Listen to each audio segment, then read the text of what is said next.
नमस्कार दोस्तों। आज मैं बात करने वाला हूँ कि कुंडली विश्लेषण के लिए हम जब किसी विशेषज्ञ के पास जाते हैं तो हमें उन्हें फीस क्यों देनी चाहिए, फीस के बारे में क्यों पूछना चाहिए, चाहे वह हमारा कितना भी खास क्यों ना हो। अगर हमारा उससे ब्लड रिलेशन है, देखिए तब तो बात बिल्कुल अलग है। अगर खुद कोई व्यक्ति विशेष चाहता है कि वो आपसे फीस ना ले, वो भी बात बिल्कुल अलग है। लेकिन हमें अपनी तरफ से कुंडली विश्लेषण के बाद या हम किसी भी प्रकार की कोई भी धार्मिक सलाह ले रहे हैं या हम उसके पास जाते हैं कोई वास्तु से संबंधित, कुंडली से संबंधित या किसी मुहूर्त से संबंधित किसी भी विशेष टॉपिक के बारे में बात करते हैं, तो ये हमारा फर्ज बनता है कि हम उससे फीस के बारे में जरूर पूछें। क्योंकि फीस के बारे में बात करने का तात्पर्य केवल धनोपार्जन या धन का नहीं है, बल्कि एक ऐसे कर्जे से आपको बचाना है जो अनावश्यक रूप से हम अपने ऊपर चढ़ा लेते हैं। अब हम किसी व्यक्ति विशेष के पास जाते हैं और अपनी समस्या का समाधान कराते हैं और ये सोच के कि वो तो हमारा अपना है, हमारा जानकार है, आकर रह जाते हैं और बस अपना काम करवा लिया, और या इस डर से दोबारा नहीं जाते कि कहीं हमें फीस ना देनी पड़े। ये सब बातें बिल्कुल ठीक नहीं है।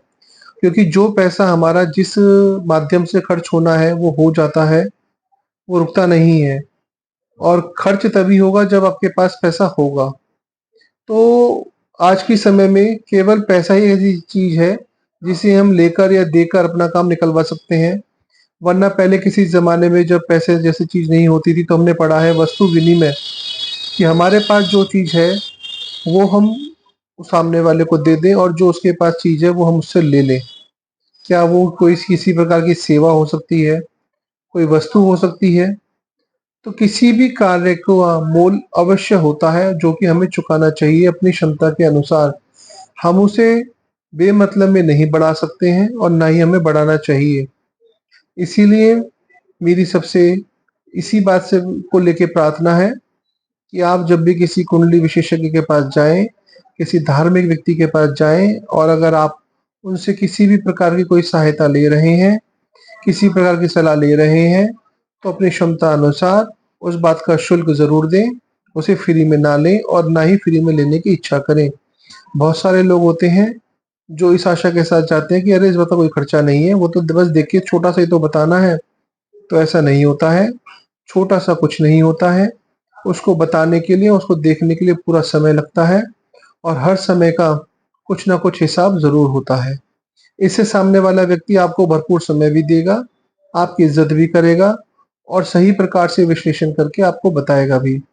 अन्यथा तो बात आई गई हो जाएगी और बहुत अच्छी तरह आपको आपके सवाल का जवाब नहीं मिल पाएगा और ना ही उपाय मिल पाएगा। तो जब आप किसी के लिए अवेलेबल रहते हैं, आप किसी के काम आते हैं या आपसे किसी को फ़ायदा होता है, तो डेफ़िनेटली वो भी आपका फ़ायदा करता है और आपका काम पूरी श्रद्धा के साथ, पूरी निष्ठा के साथ करता है। इसीलिए किसी भी इस प्रकार के काम के बाद उसका शुल्क दें, उसे फ्री में ना कराएँ। बहुत-बहुत धन्यवाद। मैं फिर किसी अन्य जानकारी के साथ उपस्थित होता हूँ। जय श्री राम।